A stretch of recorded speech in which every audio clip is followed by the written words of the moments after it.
చంద్రబాబు నాయుడు గారి గురించి వైఎస్ జగన్మోహన్ రెడ్డి గారు ఏం మాట్లాడుతున్నారంటే, చంద్రబాబు నాయుడు గారు ప్రభుత్వము చేతగాని ప్రభుత్వం, సూపర్ 6 అమలు చేయట్లేదు, ప్రతి దాంట్లో అవినీతిలో పూరకపోయింది, ఏది చేయలేదు, నేనున్నప్పుడు ఇలా చేశాను, రాష్ట్రాన్ని డెవలప్ చేశాను, కానీ చంద్రబాబు నాయుడు గారు చేత కాలేదు, అన్నీ అవినీతి పనులు చేస్తున్నాడు, మొత్తం అన్నిట్లోనే దోసుకు తింటున్నాడు, మద్యములో కుంభకోణంలో కూడా చంద్రబాబు నాయుడుదే పాత్రధారుడు, నేను మద్యం కుంభకోణంలో కానీ మా వాళ్ళు కానీ ఎట్లాంటి వాళ్ళు లేరు, నేను సత్య హరిచంద్రుని.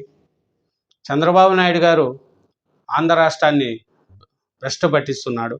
నేను 5 ఏళ్ళ నుండి ఆంధ్రప్రదేశ్ని మంచి పేరు తెచ్చిచ్చాను, ఆంధ్రప్రదేశ్ బాగా డెవలప్మెంట్ దిశగా తీసుకుపోయాను. చంద్రబాబు నాయుడు గారు ఏం చేతగాక డెవలప్ చేయలేక 11 నెలలు అయినా సూపర్ 6 అమలు చేయలేదు, కరెంటు కుంభకోణాలు కూడా చేస్తున్నాడు.